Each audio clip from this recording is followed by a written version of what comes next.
You've got big projects to tackle, but your day gets swallowed up by repetitive tasks and constant inquiries. It's hard to make progress when you're stuck putting out fires. That's where Element 451's AI assistants come in. Acting like an extra set of hands, you get your time back for the high-impact projects. Ready to reclaim your time? Visit element451.com/AI team to learn more.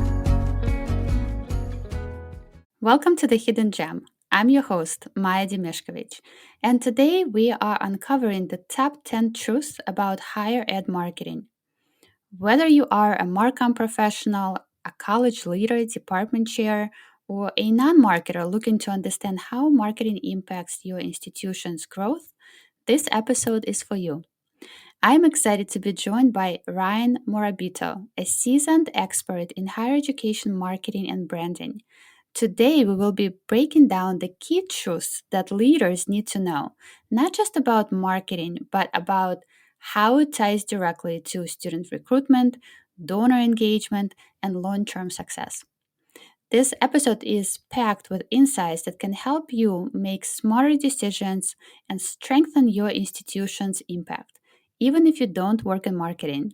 So, if you enjoy this episode, I would really appreciate if you could spread the word, whether by sharing it with your colleagues, posting on social media, or leaving a review. Your support really means a lot to me. So let's dive in and uncover the marketing truths that you should know to drive success.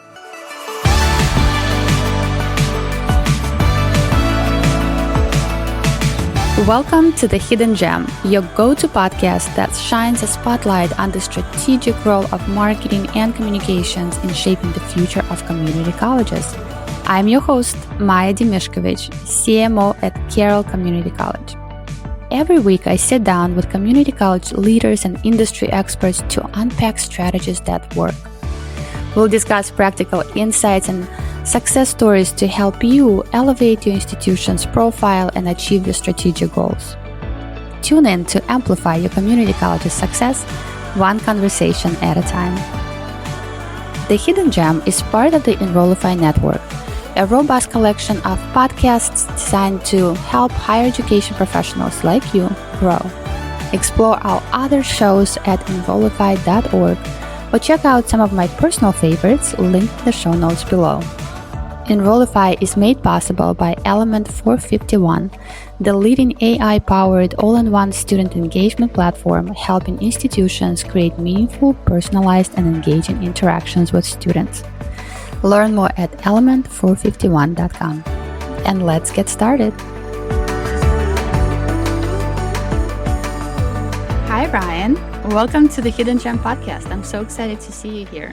I'm really excited to talk with you today, Maya. I've been following you on LinkedIn for several months now, and I really enjoyed reading your weekly insights on higher education marketing. And I think what's even more exciting is to see this whole engagement around your content.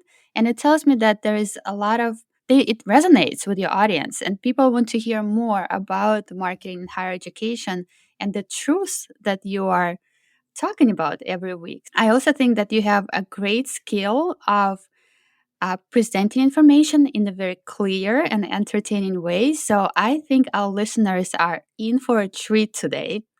So I'm very excited about that. Today, we're going to talk about the top 10 truths about higher ed marketing. And I think this episode is incredibly valuable, not only for marketing communication professionals at colleges who will gain additional insights and get entertained, but also for leaders who are making strategic decisions. Because for them, marketing is not something they deal on and think about on a regular basis. And some of them might not even have a lot of knowledge about marketing, but it is so important to understand it in order for them to implement their vision for the institution. As we go through this, Ryan, I am looking forward to hearing about the truth, but also about how can we as marketing professionals do a better job communicating those truths to our leaders and getting their buy-in and getting them excited and invested in what we can provide for the institution. So I think we are ready to get started. I know you have 10 truths, so you tell me, how do you want to go? You want to go one by one? You want to Yeah. tell us all 10 at first? Up to you. Well, I love that introduction. I've been really humbled by the response on LinkedIn, and anyone that wants to help boost the signal like you, I'm a big fan of as well. So thank you for the time today. And as I talk about the truth's origin, you and I know that there's a big gap of understanding around marketing that exists on so many campuses. So as much as I love talking to marketers, we need to talk to our non-marketing partners to be able to bridge that gap of understanding. In the first part, Maya starts with expectations. Most people want to measure marketing in days and weeks, and the reality is building trust takes time, building relationships takes time, building familiarity takes time. So we need to set each other up for success by coming up with realistic expectations and ultimately how we measure our marketing impact. The other part, when we talk about this gap of understanding, is around language. You and I talked the other day that most people, I laugh and say 90 something percent of people, when they think of marketing, they think of the promotional P. And when we bring the full 4 Ps into our conversation, it's really important to look at the programs our institutions are offering, places defined by our delivery modality, price, what is the investment for our college or university, and moving away from solely what is that message that we put on the billboard. The other part, Maya, is there's some misinformation around branding. A lot of the people that I talk to might think that their college's brand is their logo, their tagline, maybe their mascot. And the reality of it is your institution's brand is all the associations people make of your institution, positive ones, negative ones, and for a lot of colleges and universities, neutral ones. People just don't have enough information to be able to make decisions. And as we talk specifically about community colleges, we know we've looked at the research that some of those associations are around lack of quality, lack of academic rigor. And people's behaviors are based on the perception of reality, not reality itself. We know there's incredible faculty members at these institutions, and we need to make that as a priority in our marketing and communications to share all the great things that are going on from a learning perspective. So the framework is really designed to engage our campus partners in those meaningful conversations. And with your help, I'm going to go through at a relatively quick pace and kind of unpack those truths. Okay, let's do it. Truth number one, know your people. Thriving institutions have a really good and solid understanding of what motivates and inspires their target audiences. And as we talk together today, I'm going to keep referencing students and donors because we need to tie marketing to revenue streams. For community college, that also means funding from our states, from our regions. So having a really specific knowledge of how people perceive us so that we can ultimately influence those perceptions over time. As I engage in these types of workshops, I think there's a great point of reflection to say, do we really have the knowledge and understanding of how our stakeholders currently view us? And how do we have the same type of comparative data that we can measure over time? So truth number one, know your people.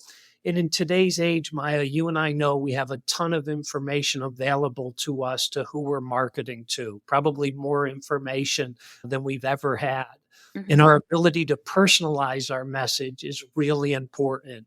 The opportunity for people to listen is going to be exponentially higher based on how we can personalize our message. When you and I talked the other day, we agree that consistency is really important in marketing, but our elevator speech should be really based on who we're talking to.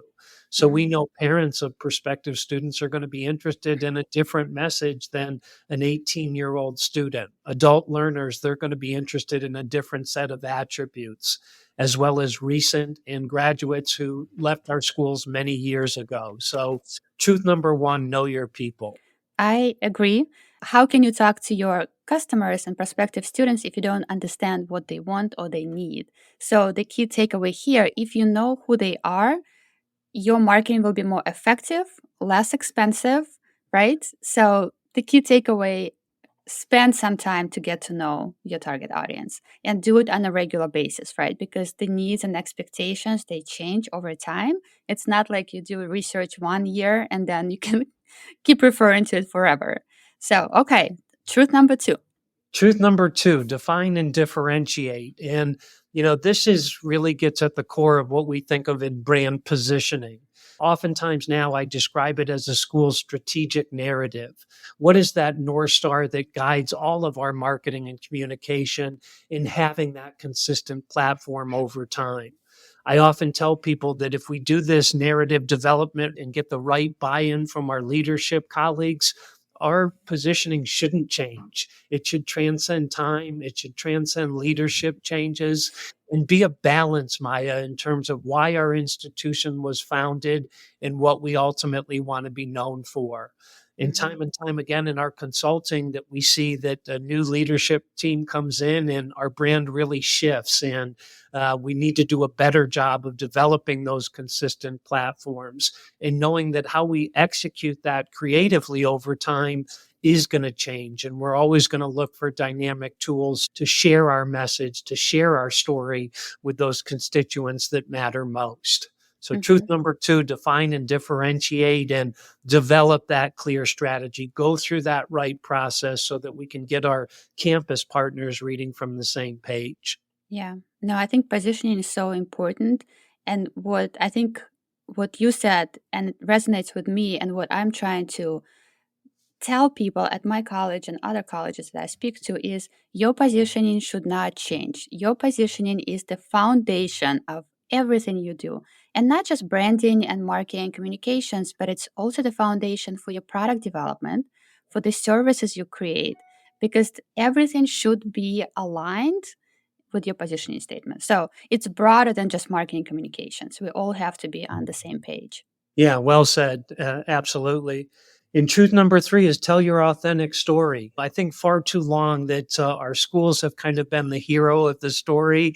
And we know that students are really the heroes and should be the focal point of what we're doing. People are continuing to talk about authenticity, and thriving institutions really have students at the center of what they do and build their brand. You've heard of these Instagram takeovers where students will go and share their authentic stories, and it's so much more believable. It resonates so much better than our school's branded content. But that's a fundamental shift in terms of how schools, view who is the most important audience for our marketing. So it's exciting to see now. I see this shift happening over time, but we know we serve an industry of non-early adopters. So we've got to continue to talk passionately about students being the focal point of our stories. And that's the same for fundraising as well. They want to hear the transformational impact. I say to people want proof now more than ever, whether it's donors, whether it's students, whether it's influencers. And we know at your institution and others, there's a transformational experience taking place. And we need to capture that through the lens and through the words and stories of our students. Truth number 3, let's tell our authentic stories. Yeah, I'm a big fan of influencer marketing, and I'm actually doing a presentation tomorrow at NCNPR about influencer marketing at higher education institutions and how we can build trust, build connections, because research shows that 78% of people are more likely to read content shared by influencers. 69% of people are more likely to trust influencers over brands. So it's a big shift, and I think we are, like you said, in the beginning stages, but it's important for us to continue to tell the story, and not only from student perspective, but also faculty and staff. Yeah, well said, Maya. And I remind our clients all the time that people follow people more Yes, than they do organizations. right. And so that's a great example, looking at those strongest influencers and how we can mobilize them to really help tell our story. I know you'll do a great job with your presentation. Oh, thanks. All right. So truth number 4, create a clear message. I receive over 4,000 ads a day, Maya, and that number is usually higher depending on their internet and more specifically their social media usage. So it's a reminder about how important it is to be crystal clear about what we want to be known for. I oftentimes refer to an aspect of communication called concreteness. And what it is communication that is specific and vivid, not vague and general. And it really increases people's memorability. Research shows that the more specific we can be, it will increase memorability by 4 times. So when we talk about outcomes of our graduates, to be able to say 98% are thriving and finding jobs upon graduation, those specific numbers are really important, again, in a very noisy and crowded marketplace. Mm-hmm. Agree. Moving on. Truth number 5, speed wins. Something you and I know that we don't necessarily have a culture of experimentation on our campuses. Our schools are often much better at planning than Mhm. they are executing. And this is a really important part for thriving marketing organizations to be able to have a culture where we're able to move ideas forward to execution. The only way we know what works and maybe more importantly, what doesn't work as marketers is to go and test that. So thriving institutions are able to move quickly and with a pace to be able to get their message and learn what resonates with their target audiences. The actor turned owner and Mint Mobile superstar Ryan Reynolds, he months ago referred to moving at the speed of culture. And I don't know if our schools are ready to quite move at the speed of culture, but having the awareness of the importance, direction first, that goes back to our strategic narrative, and then speed, how we're able to get our messages to these constituents, again, in a very noisy world. Mm-hmm.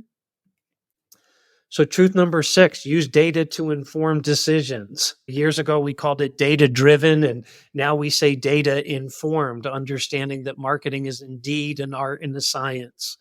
And we talked the other day, Maya, that years ago we would invest in these really large market research projects that cost a lot of money, took a lot of time to deliver, and the landscape has changed. Schools are moving towards this notion of pulse surveying, getting more regular intervals, as you had mentioned earlier, to see what and how those needles are moving relating to perceptions and how people are looking at our institution. When we talk about dashboards here in a few minutes, having that snapshot, and I oftentimes say it's about every 2 years. So if we're going to look at perception data from parents or adult learners, doing it maybe shorter than that, it's difficult to see where those needles might move. And waiting too long, again, our world is moving really fast. So data-informed decisions, really important.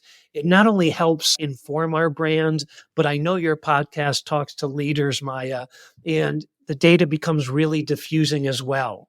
Marketing is subjective, as you know. Everyone has their own opinions. So when we can go in there and say, here's what 93% of our students resonate with, here's really what our graduates and our alumni network are resonating with, that data becomes really important and powerful as we get more buy-in for our marketing initiatives on campus. Mm-hmm.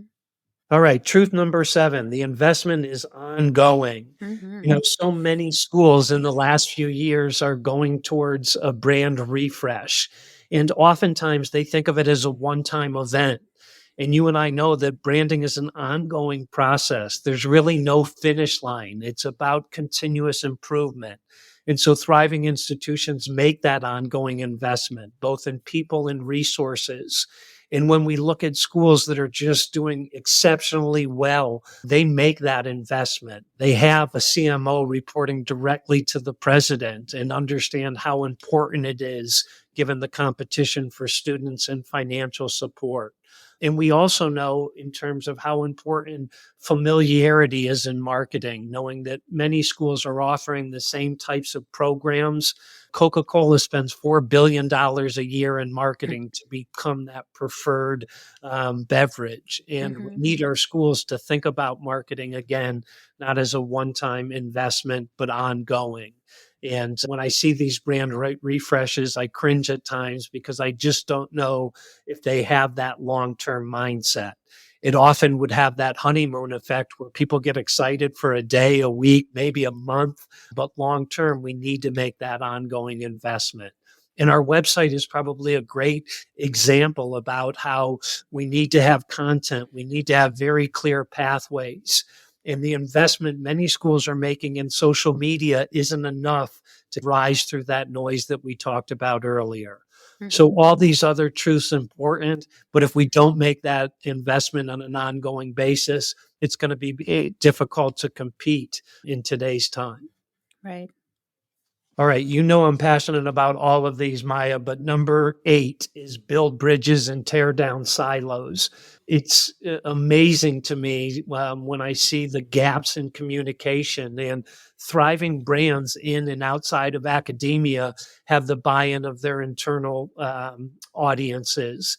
And so many times where I go in and do an assessment, we just continue to see gaps. It goes back to that gap of understanding around marketing.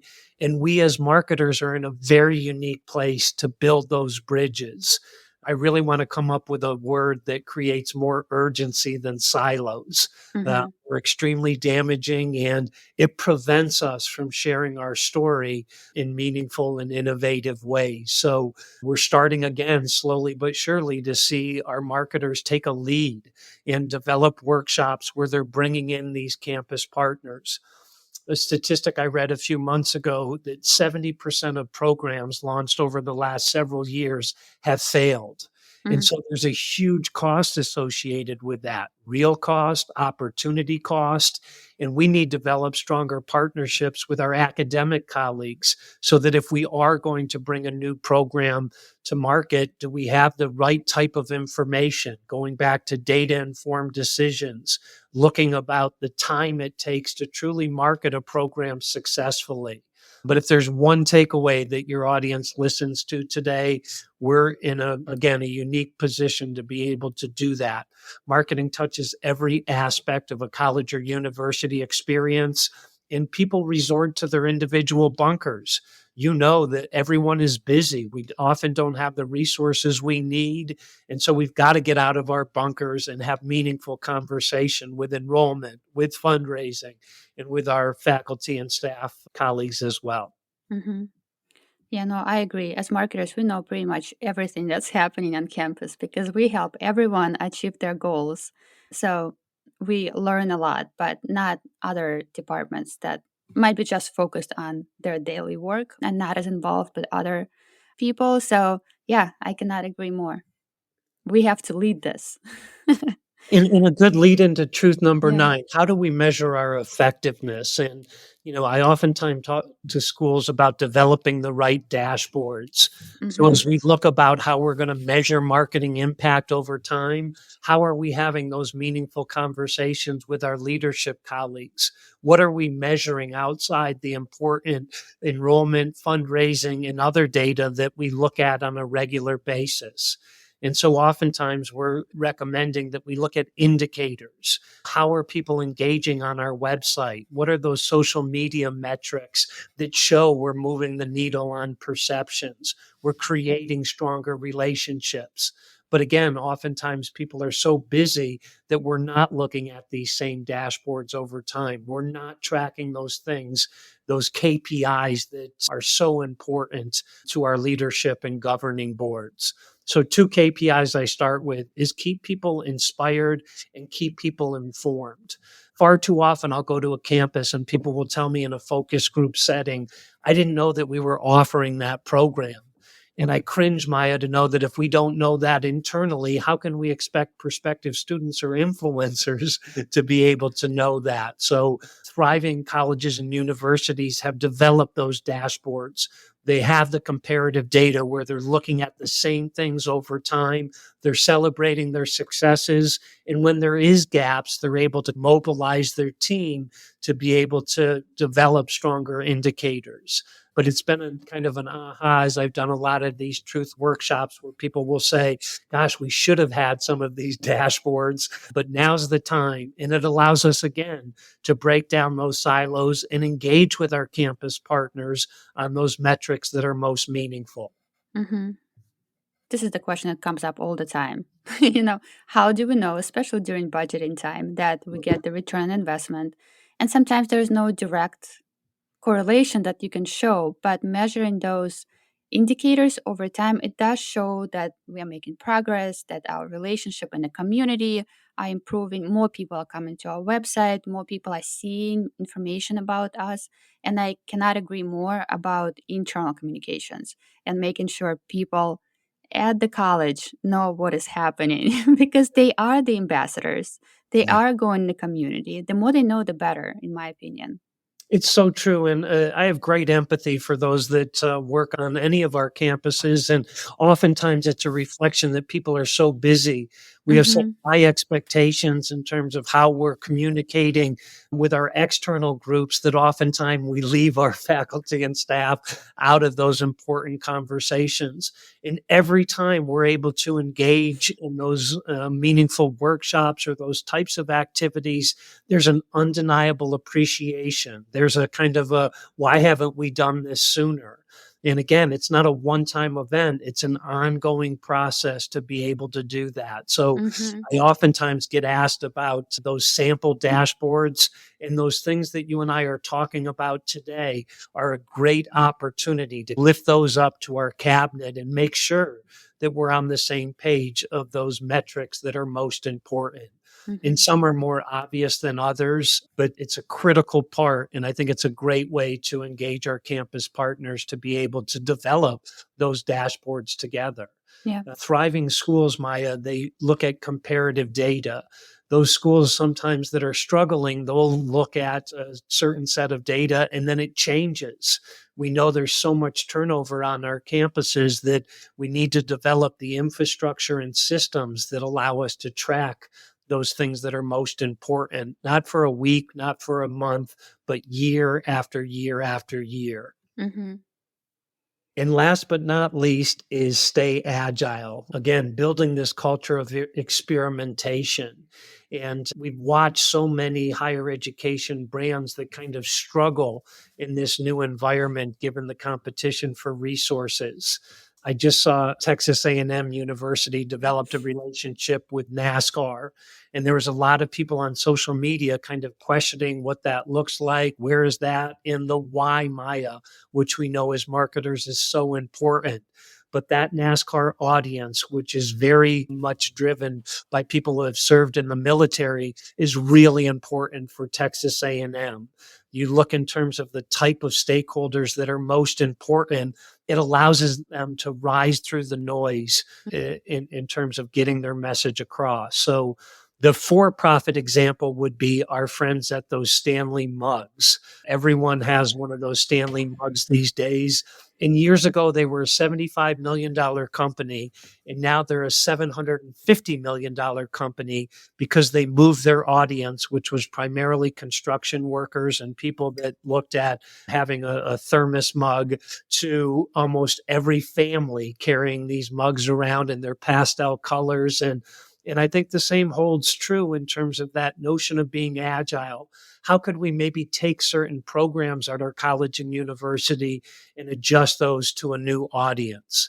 I oftentimes share the story of Marquette University. I worked with them years ago, and through some market research, they saw an opportunity to develop their MBA on site at Harley Davidson. And so it checked several boxes. There was an increase in revenue. There was an opportunity to expand their mission beyond campus borders. And it was really a repackaging of a lot of things that they were already doing. I just saw Vanderbilt University is now going to have a great presence in New York City. They're going to expand their campus, and they have a culture where they're able to be very agile and take advantage of opportunities that other institutions might not be able to. So when I do a lot of these diagnostics around the truth, it's an area that schools typically struggle with because it does take a long time for them to move things from planning to execution. So how can we develop that culture, starting with leadership, where we're agile and can take advantage of opportunities, still aligned with our strategic narrative, still aligned with our positioning, but again, allow us to do things that we might not be able to if we had a very, what do I want to say, Maya? If we had a very rigid mindset. I mean, these are amazing truths, and they are 100% true.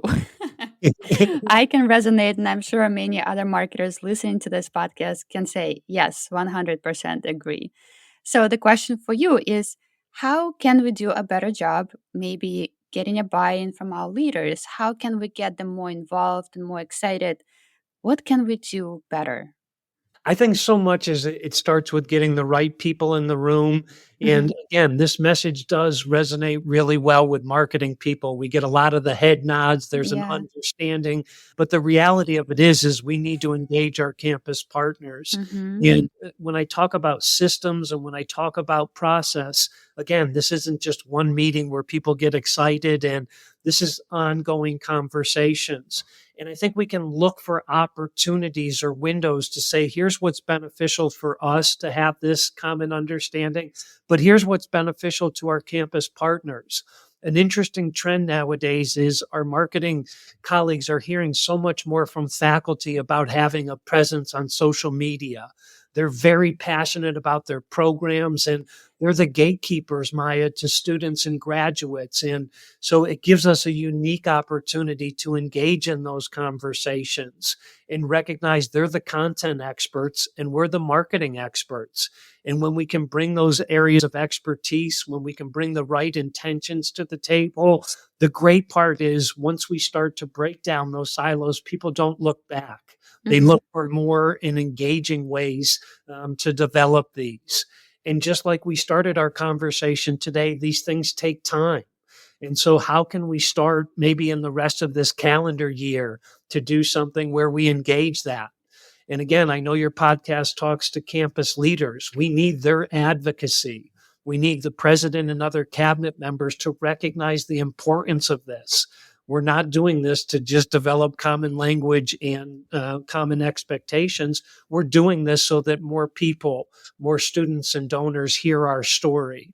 And the transformational impact that is happening on so many of these campuses, we know we're going to be limited unless we can have better relationships and partnerships with those that don't work in marketing. Yeah. Ryan, I think you are full of insights and full of great information, and we could probably keep going for another few hours because there's just so much to discuss about each of those topics, right? But we're out of time, so I want to wrap this up.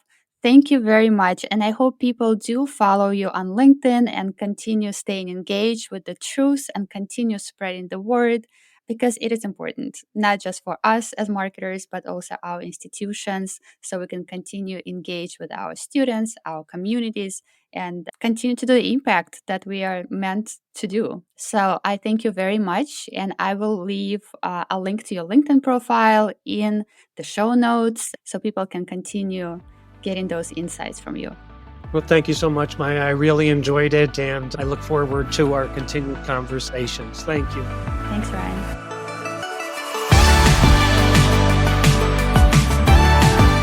I hope you enjoyed this episode and found it valuable. Let's keep this conversation going on LinkedIn at Maya Dimishkovich. I would love to hear your thoughts, questions, and suggestions for what you would like to see next on this podcast.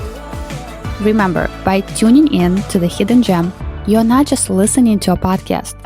You are joining a movement of amplifying community colleges' success. Don't miss out. Subscribe to this podcast and notifications about our future episodes.